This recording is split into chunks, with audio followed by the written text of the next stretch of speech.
ẹ máa pè súnà ló lè ṣe o. Súnà ló lè ṣe. ẹ máa pè súnà. How much do you love your child or want? Do you want the best qualitative secular and Islamic education for him or her? If yes, Al Madina School Ogbomoso is the place to be. At Al Madina Schools, our students are trained with the use of modern teaching facilities to assist easy and effective assimilation of lessons. This includes outstanding boarding facilities, rather good laboratories, and a conducive environment for learning. Classes available are pre-primary, primary, secondary section, Tahfiz classes, Arabic classes. Address: Al Madina Schools, P.O. Box 104, Papa Abede Ogbomoso, Oyo State, Nigeria. For more inquiries, contact us on 080-3285-0466. Gmail, almako2005@gmail.com. WhatsApp.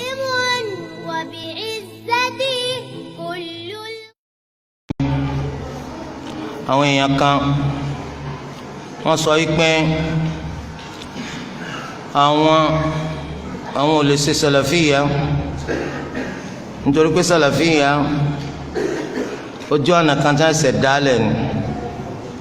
ojú ọ̀nà tí wọ́n ṣẹ̀ dálẹ̀ yìí báyìí wọ́n dálẹ̀ ní sanata 1990 pé ni wọ́n dá sílẹ̀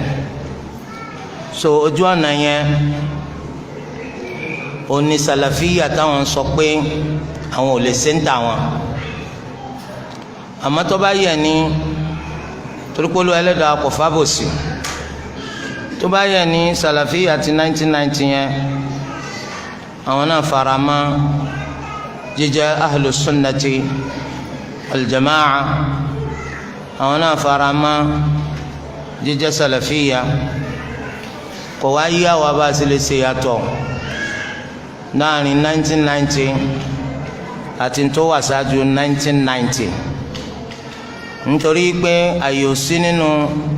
alkitab wa sunna láti ṣe àdádálẹ̀ káwa pa dá nǹkan kan tuntun lẹ̀ ní 1990 mo rò pé tẹ́ ẹ bá gbàgbé nígbà tá à ń sọ nípa ọjọ́ orí sunna nípa ọjọ́ orí ahlu sunnati wal jamaa as-salafiyya asọpọ̀jọ́ orí rẹ̀ òun náà lọ́jọ́ orí al-islam nítorí pé ahlu sunnati wal jamaa ìbẹ̀rẹ̀ rẹ̀ náà ní ìbẹ̀rẹ̀ islam gbogbo mùsùlùmí pátákáfà ìgbàgbọ́ wọn alkitabu wa sunna ni alkitabu wa sunna tí gbogbo mùsùlùmí pátákáfà sí ìgbàgbọ́ yẹn ni ló mú kí as-sawadul a'zam wal aghlabiyatul kasiha nínú àwọn mùsùlùmí kí wọ́n máa jẹ́ ahlu sunnati wal jamaa as-salafiyyun kí á ní tán dálẹ̀ 1990 tó fi wá di pé ẹ̀yin ní sàlàfíà 1990 lẹ́ẹ̀ farama àwọn kan wọ́n ti ń fi àwọn mẹ́sẹ̀gì kan ránṣẹ́ sí mi wípé wọ́n dá nǹkan wọ́n dá sàlàfíà tuntun lẹ̀ 1990 ẹ gbọ́ eléyìí ẹ ka eléyìí ẹ wo bí ẹ wo àwọn àyè báyìí nínú íńtánẹ́ẹ̀tì èmi kọ́lẹ́ sọ fún Madina làwa ti wá mo rò pé yé wa gbogbo ń tẹ̀ ń sọ yẹn wájú wa ló ti ṣẹlẹ̀ so gbogbo àmọ́ àwọn ẹni tẹ̀ ń sìn sọ àmọ́ wọn báyìí àmọ́ wọn dáadáa báyìí wọn ò dá nǹkan kan tuntun lẹ̀ 1990 àkọ́kọ́ lọ́dọ̀ ahlu sunnati wal jamaa lọ́dọ̀ àwọn as-salafiyya ẹ̀sìn làwọn ń ṣe kìí ṣe pé wọ́n ń tẹ̀lé àwọn èèyàn ní tẹ̀lé màálùú sí fúlàní ẹ̀sìn làwọn ń ṣe kìí ṣe pé wọ́n gbà pé àwọn kan ló dá wọn alẹ̀ táyìpé a ní fọ́ńdà àlàkalẹ̀ àwọn tó dá wàhálẹ̀ là ń tẹ̀lé kálá ẹ̀sìn làwa ń ṣe ẹ̀sìn yìí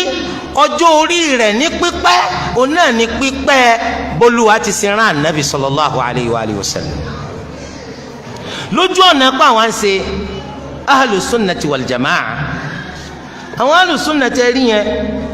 wọ́n máa ń pọ́n àwọn aṣíwájú wọn lé púpọ̀ àmọ́ gbogbo àpọ́nlé yẹn kò débi kí olórí aṣíwájú kan nínú olùmọ̀ kan nínú wa kó wá jẹ́ pé ó ń takò àkídà wọ́n fẹ́ máa fagbọn rẹ̀ yá kí wọ́n mọ́ pàkíyèsí bí alùsùnà ṣe wà nù kọba ama jẹ bẹ́ẹ̀ kí ló dé tí wọ́n fi takò ìmáàmù Malik tí wọ́n bá sọ pé ìmáàmù Malik ìmáàmù ahli sunnati wal jamaa kí ló dé tí wọ́n fi takò ìmáàmù Malik ní babul iman ìmáàmù Malik sọ pé al-imanu yazidu wala yanqus alùsùnà takò alùsùnà sọ pé innal imana yazidu wa yanqus ìmánì a máa lékún a máa dínkù yani tuma wọn bí Imam Malik kí ni tuma man ra'a minkum munkaran falyughayyirhu biyadihi fa in lam yastati' fa bilisanihi fa in lam yastati' fa biqalbihi wa dhalika ad'afu al-iman tí ó bá nàkọ́sà báwo ló ṣe da'afa. bákan náà nínú riwaya mi pé lẹ́yìn rẹ̀ kò tiẹ̀ sí ìmánì mà. bákan náà tí ìmánì tí ì bá dínkù tó bá yẹ pé ìmánì ìdínkù tí Imam Malik sọ ọ bá jẹ́ ọ̀nà kí ló dé tán fi takò. bákan náà Imam Abu Hanifa àwọn tí a sọ pé al-imanu la yazidu wala yanqus kèé lékún kèé dínkù wala amalu laysa dakhilan fi musamma al-iman wọn ní iṣẹ́ kò wọnú tá à ń pè ní ìmánì. kí ló dé tí gbogbo alùsùnà tí wọ́n fi pe Abu Hanifa àtàwọn ọmọlẹ́yìn rẹ̀ ní murji'atul ahnaf ke murji'atul fuqaha pe murji'a ni wọn àwọn fuqaha tán jẹ́ murji'a láti ṣe yàtọ̀ láàrin wọn àtàwọn murji'a tí wọ́n burú ju tiwọn lọ torí pé àwọn sọ pé shartun li kamalil iman àwọn míì tí a sọ pé kò sí kèsì shartu kan kì í tún ṣe nǹkan kan kò sínú rẹ̀ alùsùnà sọ pé ruknun fil iman juz'un min al iman torí pé Olúwa sọ pé wa ma kana Allahu li yudi'a imanakum Olúwa ọ̀jẹ́ni tí ó fi ìmánì yín rárẹ ìmánì yín tó Olúwa ń tọ́ka sí bẹ́ẹ̀ ó ní as-salat fasamma rabbuna as-salata al-iman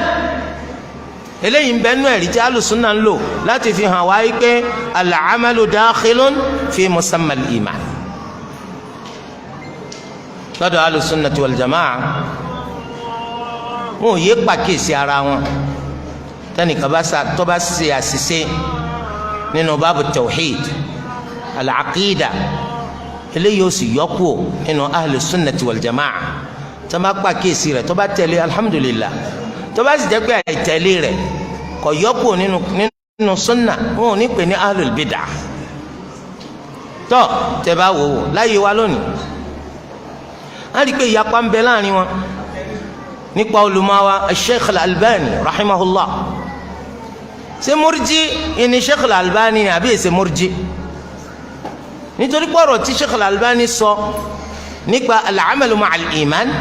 ó jọ ọ̀rọ̀ àwọn hanafiya nítorí tẹ́lẹ̀ náà ìdìde Sheikh al-Albani rahimahullah ẹ̀kọ́ tán kọ́ tàwọn hanafiya ni torí hanafi ni bàbá wọn. so àwọn náà wá sọ pé al-amalu shartu kamalin fil iman lónìí àwọn olùmọ̀ wa pín sí méjì ẹni tó sọ yanya pé murji ńlá kídà tí Sheikh al-Albani sọ ń bẹ̀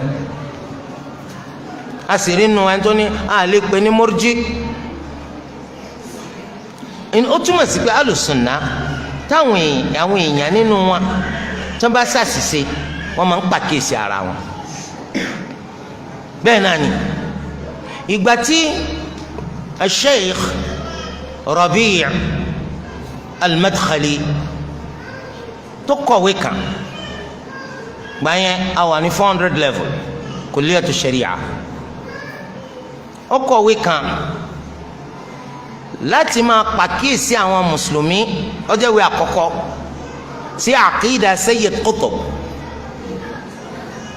gbà tó kọ̀wé yẹn gẹ́gẹ́ bí ìṣe rẹ̀ gbogbo òwe tí ń kọ torí kí wọ́n má bàa sọ pé ta lẹni tó síwájú rẹ̀ sọ bẹ́ẹ̀ ọ̀rọ̀ táwọn olùmọ̀ tó ju ọlọ́ọ̀ sọ ni wọ́n ń sọ gbogbo ọ̀pọ̀lọpọ̀ tírà Rabi' ẹ rí i pé yóò gbé lọ fáfá kan kí wọ́n bá wọn kọ̀rọ̀ síwájú rẹ̀ ná ọ̀rọ̀ ti síwájú àǹfààní bẹ́ẹ̀nbẹ́ èmi lè kọ tírà ní ìsìnkú gbé wá kíkí ń bọ̀ kọ̀rọ̀ sí ń ka gbogbo ẹ̀ tó má ti pé rọ́bìṣì gbogbo ẹ̀ máa rọra dá nǹkan rẹ̀ padà fún ọ mi ní kọ̀rọ̀ so yóò gbé lọ fáwọn àfa gbàgbàgbàgbà láyé ìgbà yẹn bíi Sheikh Ibn Baz Sheikh Al-Fawzan wọ́n bá Sheikh Rabi' wọ́n bá kọ ọ̀rọ̀ tì síwájú àti ka tírà yìí arọrọ tó wà ń bẹ masha Allah ẹni tó kọ tírà yìí ó gbìyànjú kí Allah kó san lẹ́san rẹ̀ so ohun tí ìmọ̀ tí ó ṣẹlẹ̀ tó ń fi ṣe bẹ́ẹ̀ ok ó wá kọ tírà yẹn tírà àkọ́kọ́ tó kọ́kọ́ kọ lórí Sayyid Qutb ó wá gbé fún Sheikh Bakr Abu Zayd rahimahullah ó ní kí wọ́n bò ń yẹ̀wò a máa ṣe pé Sheikh Rabi' náà ní màní ṣe máa pé gbogbo ẹ náà lágbọ́n pé kọ́ má jẹ́ pé mi nìkan ni mò ń dá lù ni mò ń dá jó ìgbà yẹn àwọn ìwé kan jáde bí ewé mélòó bí irú ìwé tó wà lọ́wọ́ mi bí ewé mélòó ó sì wà lọ́wọ́ mi dì sí èsì Sheikh Bakr Abu Zayd lórí tírà Sheikh Rabi' ó túmọ̀ sí pé àwọn alùsùnà wọn èyí pàkíyèsí ara wọn àwọn sọ pé nítawọn rí ni pé ẹ má gbé tírà yìí jáde torí pé tẹ bá tú àṣírí ọkùnrin yìí kì í sọ olùmọ̀tẹ́lẹ̀ náà ọkàn ṣe ọ̀rọ̀ tó sọ yẹn Sheikh Rabi' àwọn rí i pé kọ̀yẹ́ kan sọ bẹ́ẹ̀ alùsùnà máa ń pàkíyèsí ara wọn akramakumullah alùsùnà ìfira wọn lẹ̀ wọn á sọ pé nítorí ti sìn yẹn fáínà ni nítorí sọ yẹn fáínà ni rárá o alùsùnà èsì bẹ́ẹ̀ torí pé àwọn èsì taqdisul ashkhas wọn yìí fún àwọn èèyàn máa pé eléyìí má kọjá àṣìṣe so kí wọn á ní tó bá yẹ pé àwọn ẹni tẹ́ ń rí fáàsì ní 1990 yẹn wọ́n ṣàṣìṣe àṣìṣe tó ń ṣìṣe ẹ lè fà jáde yọ kò sí wàhálà ń bẹ yọ jáde gẹ́gẹ́ bí àwọn àpèjúwe tí mo ti mú wáyé ẹ sọ pé wọ́n ṣàṣìṣe báyìí so kò túmọ̀ sí pé báyà wọ́n dá sàlàfíà tuntun lẹ̀ sàlàfíà tuntun lè ta ni ìdí nu tá a fi sọ pé kò sí sàlàfíà tuntun ẹni tí ń bá ń sìn sọ pé wọ́n dá sàlàfíà kan lẹ̀ ní 1990 kò fẹ́ jẹ́ ọ̀kan nínú àwọn ahlu sunnati wal jamaa ni ìwọ̀n wọ́nà láti ṣe kínni láti sá torí àwọn ẹni tí máa ń sọrú ọ̀rọ̀ yẹn àwọn ni hizbiyun àwọn ẹni tó ẹgbẹ́ làwọn ń ṣe àwọn ni máa ń sọ bẹ́ẹ̀ kò sọ̀rọ̀ tuntun kankan nu gbogbo tẹ́ ń gbọ́ yẹn nítorí pé àwọn eléyìí èsẹ̀gbẹ́ àwọn sì ń pèpè lọ sídìí wípé ẹ má jẹ́ kí ọ̀rọ̀ wa kó pín yẹlẹyẹlẹ nílùú yìí lẹ́yìn náà tá a máa ń sọ̀rọ̀ ahlu sunnati wal jamaa tá a máa ń sọ̀rọ̀ sàlàfíà a sọ̀rọ̀ kọ́ńtìrì kankan o àwa ń sọ̀rọ̀ gbàgbọ́ àtẹ̀sìn tá a gbàgbọ́ àmọ́ bẹ́ẹ̀ sì wá gbé wa lọ sàlàfíà 1990 ṣẹlẹ̀ kan ṣẹlẹ̀ ní Saudi kí ló wá kàn wá wọ́n ń ṣe súnà yìí ní Sudan wọ́n ń ṣe súnà yìí ní Indonesia wọ́n ṣe súnà yìí ní Pakistan wọ́n ṣe súnà yìí ní Afghanistan wọ́n ṣe súnà yìí ní India wọ́n ṣe súnà yìí ní Nigeria wọ́n ṣe ní Somalia wọ́n ṣe ní Djibouti wọ́n ṣe ní Kenya wọ́n ṣe ní America wọ́n ṣe ní Europe wọ́n ṣe ní Australia ọgọ́rọ̀ ẹni tí sì ṣe súnà kò dé Saudi rí àṣìwá lè máa líǹkì àkídà má lùkàn ipe ńgbà tí ṣẹlẹ̀ ká ọ̀dà nìsín ní Nàìjíríà náà nìsín àyìnbá yẹ àdádálẹ̀ tí wọ́n ń dálẹ̀ káwọn á sọ pé ńgbà tí ẹ ti dádálẹ̀ báyìí lẹ̀ nítorí tiyín o àwa náà ṣe súnà mọ́ torí àdádálẹ̀ 2023 ṣé bẹ́ẹ̀ lẹ̀sìn kìí ṣe bẹ́ẹ̀ lẹ̀sìn torí pé ẹ̀sìn qala Allahu qala rasuluhu qala as-sahabatu níta ń pè lẹ́sìn torí ẹ kí ni ti ṣẹlẹ̀ ti Saudi ṣé wọ́n sọ fún yín pé àwọn èèyàn tá ń ṣe súnà Nàìjíríà wọ́n ń tẹ̀lé Saudi ṣe súnà ni wọn ò wẹ̀sán lọ́dọ̀ Allah ọ̀dọ̀ kí ni Saudi ọba fún wa ọlọ́ọ̀lùjẹ́nà ni tàfi wá líǹkì ẹ̀ wípé sàlàfíà 1990 alọ́nàwò lọ́nà wo tí gbogbo àwọn èèyàn tá à ń pè sí súnà yìí wọ́n dé Saudi rí ni sáwọn èèyàn tá à ń sọ pé ẹ tẹ̀lé ti Allah ẹ tẹ̀lé ti Nabi sallallahu alayhi wa sallam ṣé gbogbo wọn ni ó débẹ̀ rí tí wọ́n fi kú ni ṣé gbogbo èèyàn tó wá wà ní Saudi náà ní tẹ̀lé súnà ni kí wọ́n á lọ ṣẹlẹ̀ 1990 tó ń ti pé kọ́ kàn wá wallahi tallahi kọ́ kàn wá ẹran sọ yín bí ó gbé ya kọ́ kàn wá kí ló ṣẹlẹ̀ wọ́n ń pa àwọn kan ní aljamiya àwọn sọ̀rọ̀ àwọn bẹ́ẹ̀ o àdánwò nu o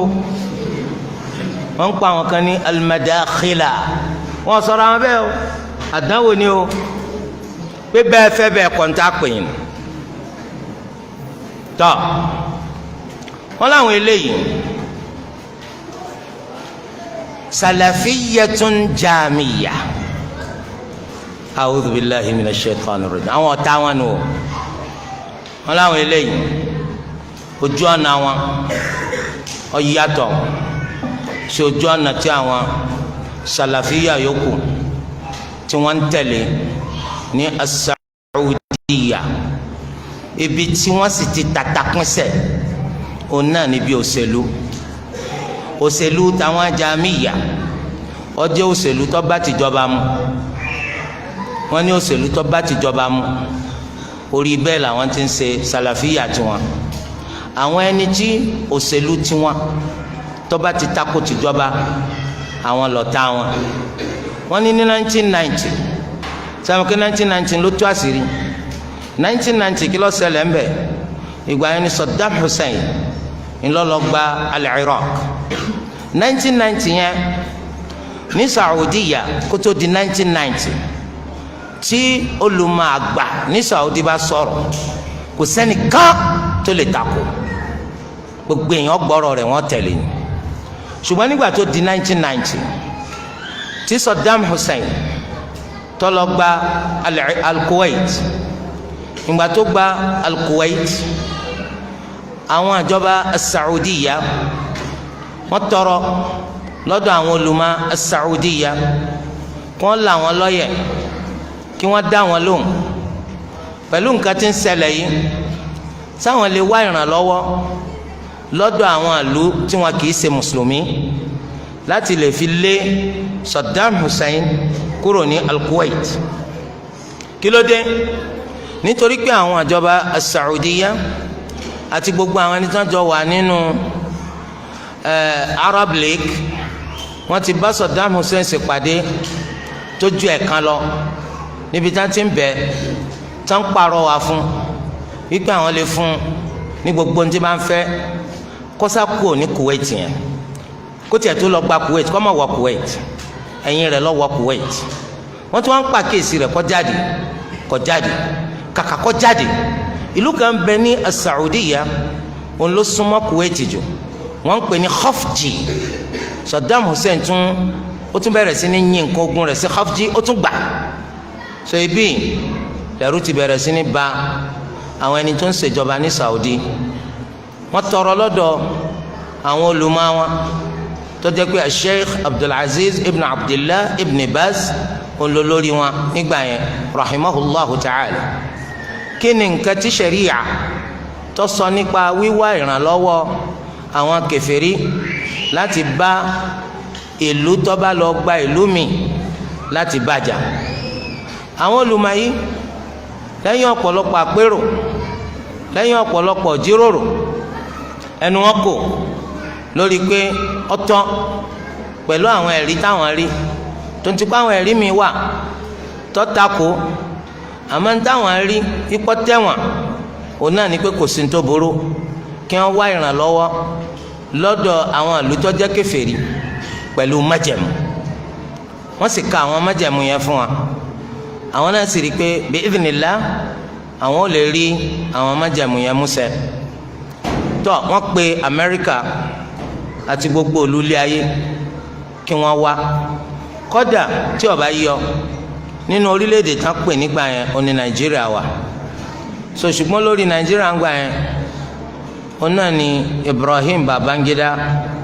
ọkọ̀ láti tú àwọn ọmọ ogun Nàìjíríà sílẹ̀ pé kí wọ́n wá nígbà tí Niger Republic lẹ́gbẹ̀ẹ́ Nàìjíríà ń bí àwọn fa àwọn ọmọ ogun wọn lẹ̀ àwọn náà lọ kópa nínú ogun yẹn tọ́ wọ́n ní Amẹ́ríkà kó síwájú gbogbo orílẹ̀-èdè láti ja Saddam Hussein lógun káwọn fi lé kúrò ní Al-Kuwait Al-Amir Khalid ibn Sultan ibn Abdul Aziz òun jẹ́ jagunjagun tó jẹ́ ọ̀gá ńlá nínú sí ọmọ ológun wọ́n á fọ́n sí olórí gbogbo àwọn jagunjagun yẹn nítorí àtìlẹ́bà àtún ṣọ́ra fún ìsẹ́nu pányápányá àwọn ẹlẹ́nu pányápányá lóòótọ́ a ti pe àwọn àlùtẹ̀sẹ̀ mùsùlùmí wá kán á ràn wá lọ́wọ́ àmọ́ ọmọ wa òun náà lọ́gàgùn àgbà akramakumullah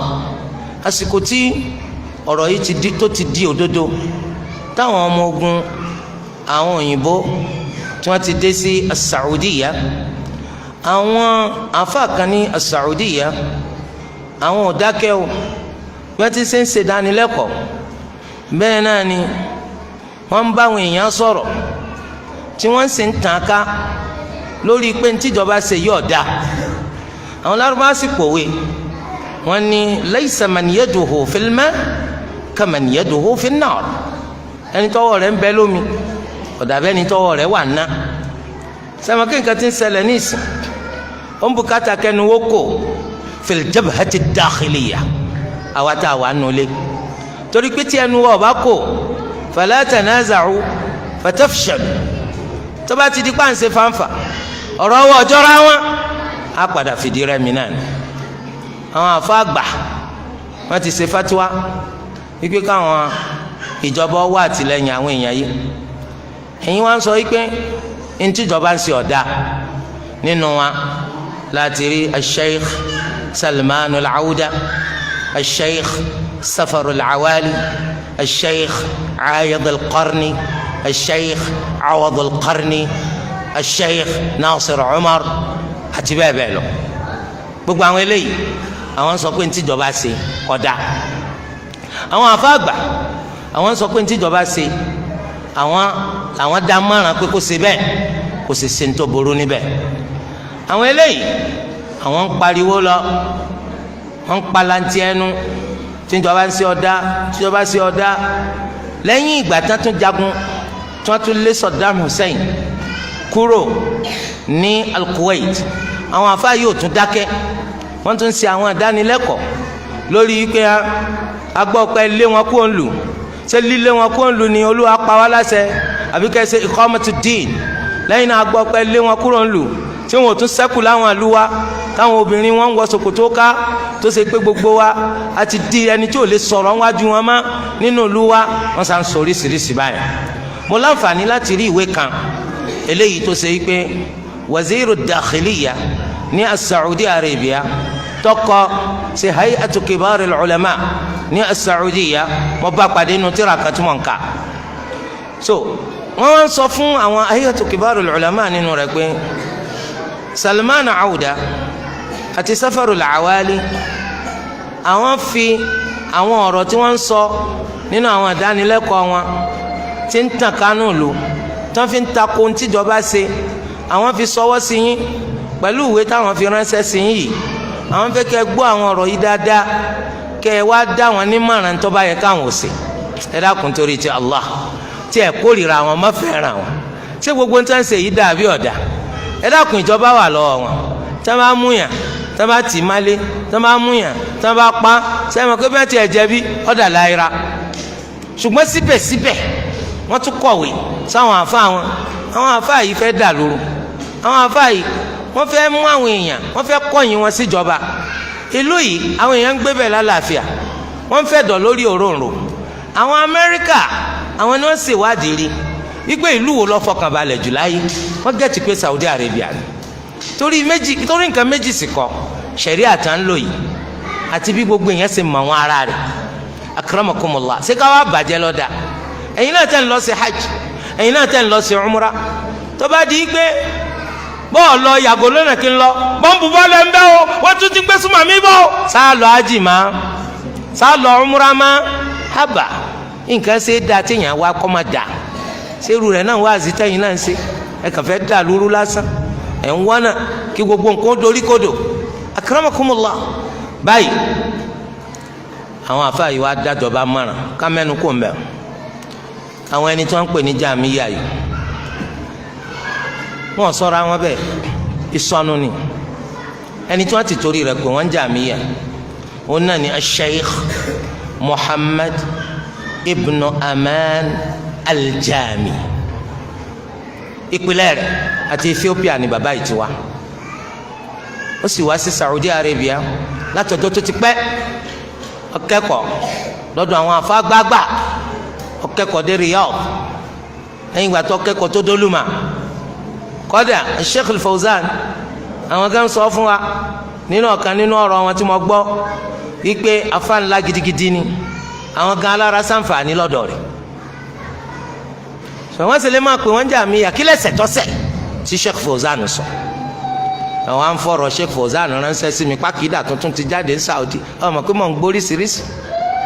akramakumullah torí di eléyìí Sheikh Amanullah al-Jami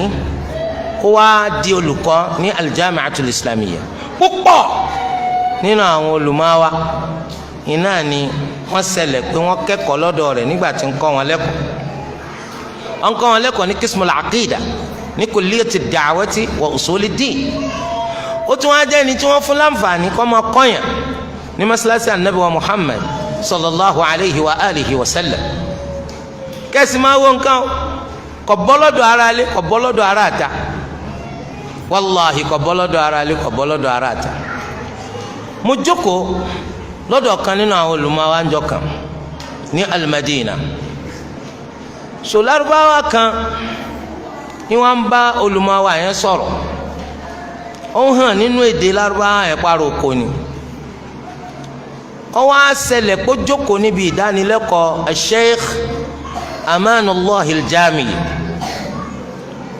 ìwọ̀n ó wá fẹ́ sọ tó ń gbọ́ nínú ìdánilẹ́kọ̀ọ́ yẹn fáfáà àti mọ̀ wà lọ́dọ̀ rẹ̀ wípé qala dhalika al-abd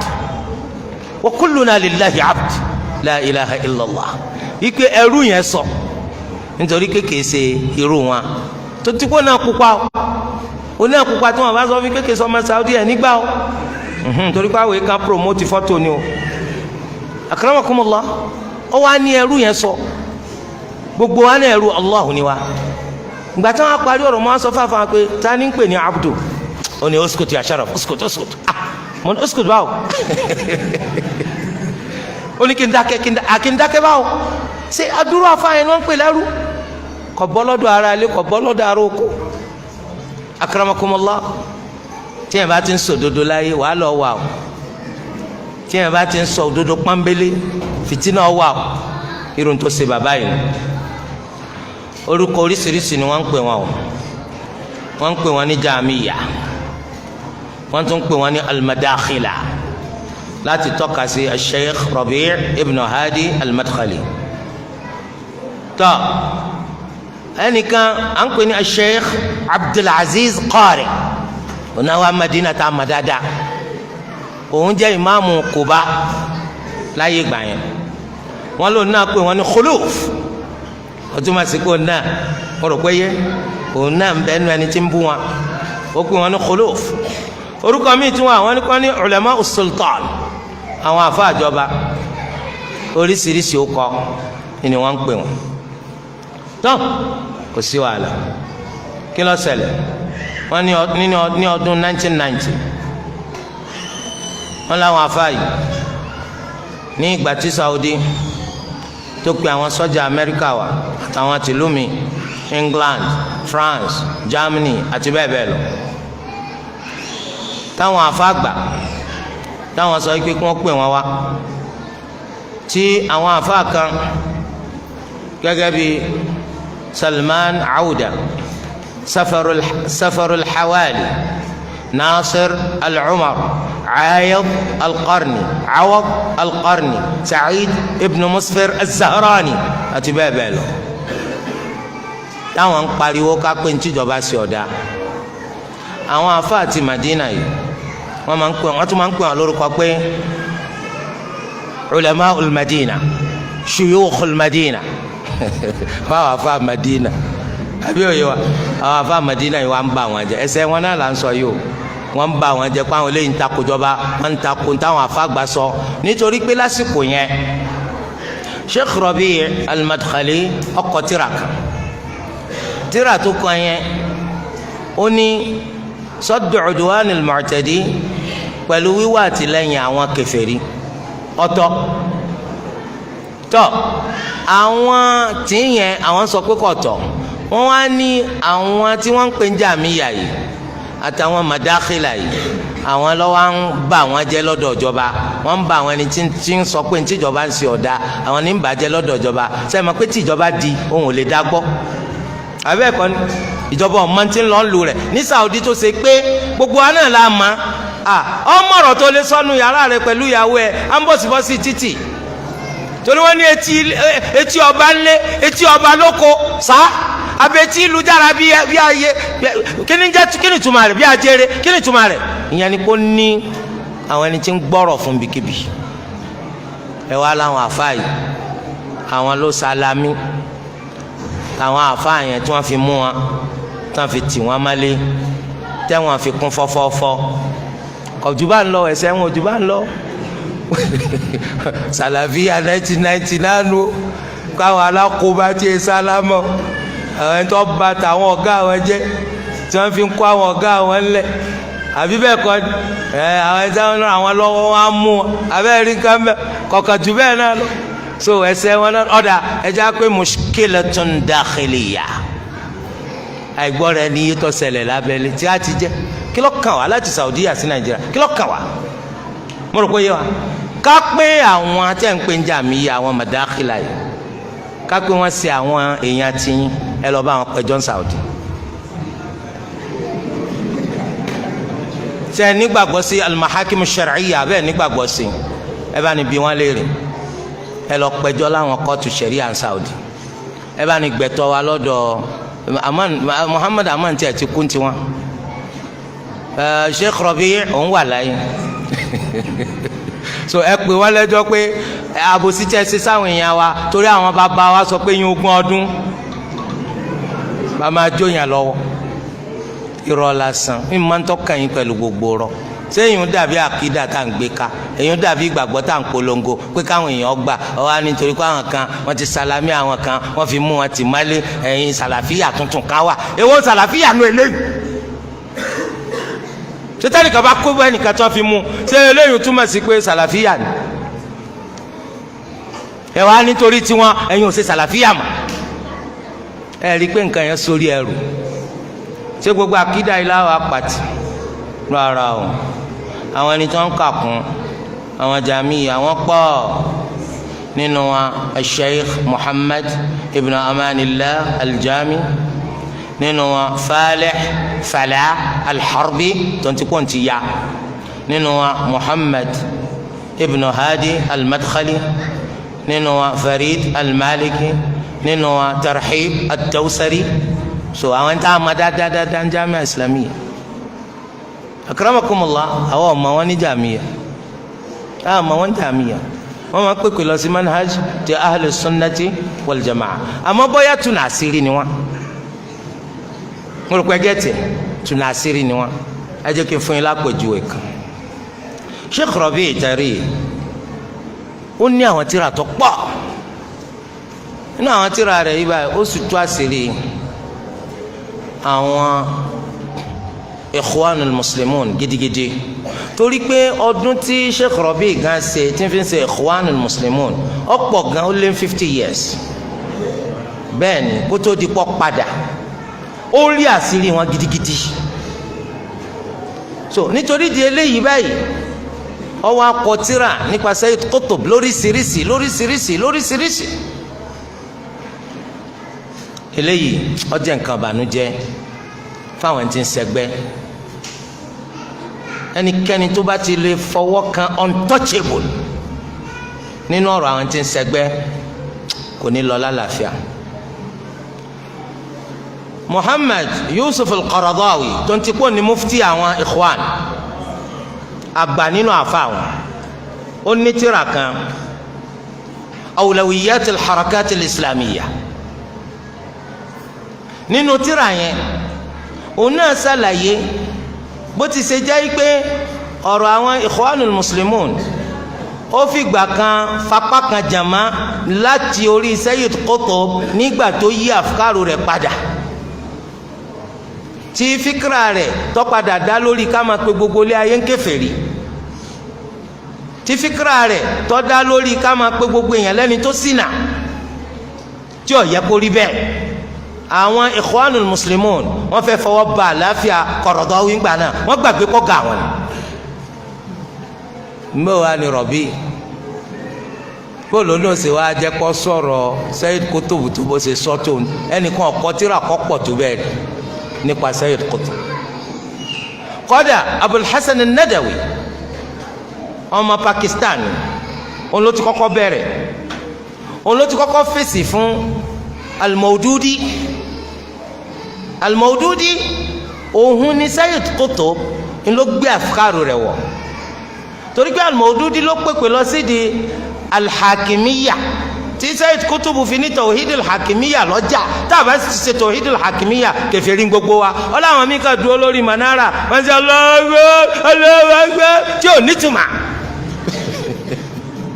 so Mawdudi yẹn ọ̀dọ̀ rẹ̀ ni Sayyid Qutb ti gbé àìdíà. Abul Hasan an-Nadawi òun ló ti bẹ̀rẹ̀ sí ní fèsì fún gbogbo wọn àti Sayyid Qutb, gbogbo wọn náà rúlà lọ́dọ̀ àwọn Ikhwanul Muslimun, tunasiri gbogbo wọn. ọ̀kan nínú àwọn tán dárúkọ wọn bí tí wọ́n pò náà ọ̀kan nínú àwọn Jàmíyà ni tunasiri lò náà. olùkọ́tìrà al-Qutbiyya hiya al-fitna sẹ́ẹ̀rì tìrà náà rí ẹni tó kọ́ ọ̀hún náà wọ́n fọkọ rẹ̀ sí pé Jàmíyà lò náà. so ó yé wa o ntọ́fà yé wa torí ẹ gbogbo ẹni tí ọba mọ̀kọ́ mọ̀ látòní lọ kò sí sàlàfíà 1990 kò sí sàlàfíà kankan tí ń jẹ́ sàlàfíà 1990 gẹ́gẹ́ bá a ti ṣe wí náà kò sí sàlàfíà 1990 sàlàfíà àtìgbà tí Islam ti bẹ̀rẹ̀ lọ́wọ́ oní ó sì máa bẹ inshàlá díjọ́ gbẹ̀ndàl kìyàmà. akramakumullah kí ló ṣẹlẹ̀ 1990 aáwọ̀ ní láàrin àwọn ará Saudi láàrin ara wọn, àwọn náà máa ń tán ṣe síra wọn tán ṣe fúnra wọn. mo rò pé yé wa àwa ń tẹ̀lé kitab wa sunna ní ìbámu pẹ̀lú ìlànà àwọn salaful ummati as-salih. ẹ má gbé wàhálà Saudi kan wá bá wa bì, ẹ wá fẹ́ bẹ́sìn jẹ́ máa wọ̀nyàn lọ́wọ́ kí wọ́n lè bá a sọ yìí pé kìnnì kan 1990 lẹ́ ń tẹ̀lé ẹ pàtì pákínìtì. ẹ̀sìn Islam là wá ń ṣe. wọ́n ní sunna yìí ahlu sunnati wal jamaa bí bẹ̀rẹ̀ ọjọ́ orí rẹ̀ ju ti Abu Hanifa lọ, ó ju ti Imaamu Malik lọ, ó ju ti Imaamu Shafi'i lọ, ó ju ti Imaamu Ahmad lọ. bó o wá ní o sì wá jẹ́ pé Amanullah al-Jami rahimahullah al-Sheikh Rabi' al-Madkhali hafidhahullah àwọn eléyìí láwọn afi wá límítì àbàbàbàbà àwọn ọ̀rọ̀ fúnfún ẹ má máa pa. mo rò pé dúdú kan ọ̀gbọ́dọ̀ pa torí pé mùsùlùmí ọ̀gbọ́dọ̀ parọ́ ṣe eléyìí jẹ́ bó ti ṣe jẹ́. àwọn àǹfẹ́ eléyìí pààrọ̀ wà fún gbogbo àwọn ọmọ ẹ̀yà mùsùlùmí ní gbogbo àgbà ńlá yìí. gbogbo bí tẹ́ bá ti láǹfààní àti gbọ́rọ̀ yìí ní tí wọ́n ń pè ní Salafiyya 1990 kẹ́ẹ̀dì bọ́ǹkẹ̀ irọ́ lásán ni o, kò sí nǹkan kan tí ń jẹ́ bẹ́ẹ̀. ìwádìí tí wọ́n fi hàn wá torí pásíkò ọgbà wa àwọn olùmọ̀ẹ̀sìn Islam sọ pé àwọn ẹni tí máa bẹnu àtẹ́ lu àwọn àfáà tá a pè ní Sheikh Muhammad Amanullah al-Jami, Sheikh Rabi' ibn Hadi al-Madkhali àtàwọn míì bẹ́ẹ̀ bẹ́ẹ̀ bẹ́ẹ̀ tó jẹ́ pé fókọ̀sì tiwọn láti bá súnà jẹ́ òní kí wọ́n máa bá àwọn àfáà yìí jẹ́ àwọn ní hizbiyya, àwọn ẹni tí ń ṣẹgbẹ́. torí pé àwọn àfáà yìí tú àṣírí àwọn ẹni tí ń ṣẹgbẹ́ láàrin àwọn ọmọ as-Saudiya tí wọ́n sí lórí kitab wa sunna. eléyìí jẹ́ bó ti ṣe jẹ́ ń bẹ̀rẹ̀. torí ẹ jẹ́ kémi pẹ̀lú yín kájọ di kitab wa sunna mu ní ìbámu pẹ̀lú àgbọ́yé àwọn salaful ummati salih. gbogbo wa ìyànjú wa ntọ́ dá mi lójú òun náà ní kó wu gbogbo wa láti wà lìjánà. ẹ jẹ́ ká jẹ́ ẹni tó ṣe é pé àti wà lìjánà yẹn láàmú ní kókó. kò sí nǹkan kan tó jẹ́ nǹkan méègbọ́rí nípa pé mo ti wà lórí ṣìnà tẹ́lẹ̀ àmọ́ mo ti wà lórí ìlànà lónìí kò sí nǹkan mi gbọ́ rí lórí pé nǹkan yóò yé mi tẹ́lẹ̀ àmọ́ ti padà yé mi abẹ́ Olúwa ẹlẹ́dàá wa kó ṣe ní rọrùn fún wa láti mọ òdodo lódodo kó wá ṣe ń rọrùn fún wa láti lè tẹ̀lé kó jẹ́ ká mọ irọ́ àti ìbàjẹ́ ní irọ́ àti ìbàjẹ́ kó ṣe ní rọrùn fún wa láti lè jìnnà sí i. a rí wípé àwọn olùmọ̀ àwọn máa ń gbìyànjú láti jẹ́ni tó ṣe pé wọ́n dúró dọ́gba wọn ò ní ṣàbòsí wọn à ní ṣàbòsí torí kò sí nǹkan kan tá a fẹ́ mú nídìí àbòsí torí ẹ̀ làwọn olùmọ̀ làwọn sì máa ń sọ òdodo nítorí pé òdodo òun náà ló pé gbogbo wa abẹ́ Allah kó túnbọ̀ fẹsẹ̀ wa rinlẹ̀ lórí ẹ̀sìn òdodo kó ràn wá lọ́wọ́ lórí pé kí gbogbo wa kájọ wà lórí ẹ̀sìn òdodo kó sì jẹ́ pẹ́sìn òdodo yẹn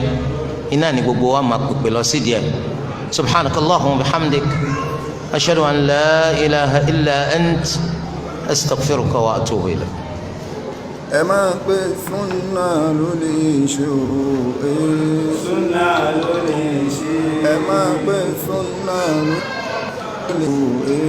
súnà ló lè ṣe kọ́nù mọ́ èyí tí a ń fa súnà ló lè ṣe àríyànjiyàn èyí tí a ń fa súnà ló lè ṣe. Alhamdulillah, adúgbò fún ọ̀gbọ̀n àdìsákùn ọba ọ̀fẹ́ kí ọlọ́run àkọ́wà oníbèrè bèrè. súnà ló lè ṣe olórí wa ẹ wá ká ṣe súnà. súnà ló lè ṣe gbogbo lọ́ba lọ́ba ẹ wá ká ṣe súnà. súnà ló lè ṣe gbogbo mùsùlùmí ká mójútó súnà. súnà ló lè ṣe ẹ bá wá bí wá ó jama'u ká. súnà ló lè ṣe súnà èyí tí a ń lọ. súnà ló lè ṣe ìsìlámù òdodo là ń pè bẹ́ẹ̀. súnà ló lè ṣe ìtọ́lọ́hun ọba tó fi rán Ànábì. súnà ló lè ṣe ìtọ́lọ́hun ọba tó fi rán Rasúlù. súnà ló lè ṣe ìsìlámù ní súnà ṣáni ìsìlámù. súnà ló lè ṣe máa ṣàkó súnà kó má dẹ́ ní àbámà. súnà ló lè ṣe ọlọ́run ọba wa òun ló sọ bẹ́ẹ̀. súnà ló lè ṣe gbogbo nǹkan èyí tí a bá ń fà. súnà ló lè ṣe sọ́dọ̀ ọlọ́run àti lọ́dọ̀ Ànábì. súnà ló lè ṣe àṣírò Allah wa rasula. súnà ló lè ṣe àṣírò láàní kábà fún Kùránì. súnà ló lè ṣe wa rasula òun ní kábà súnà. súnà ló lè ṣe apá kan kádà kejì lólẹ̀. súnà ló lè ṣe apá kan kádà kejì lólẹ̀. súnà ló lè ṣe òṣìṣẹ́ ọlọ́run òun gan sọ bẹ́ẹ̀. súnà ló lè ṣe súnà mi lọ́wọ́ yín ó jama'u ká. súnà ló lè ṣe súnà mi lọ́wọ́ yín ó jama'u ká. súnà ló lè ṣe súnà àwọn àrólé alálùbáríkà. súnà ló lè ṣe tó bá jẹ́ lódodo la fẹ́ ṣe sílámù. súnà ló lè ṣe máa ṣàkó súnà kó má dẹ́ ní àbámà. súnà ló lè ṣe ọlọ́run ọba wa ìrẹ́lá wa máa ń bẹ̀. súnà ló lè ṣe wọ́n lọ́ta ìsìlámù látara ìjọta súnà. súnà ló lè ṣe wọ́n lọ́ta ìsìlámù látara ìjọta súnà. súnà ló lè ṣe ẹ máa pé súnà ló lè ṣe o. súnà ló lè ṣe èyí tí a ń fà. súnà ló lè ṣe èyí tí a ń fà. súnà ló lè ṣe.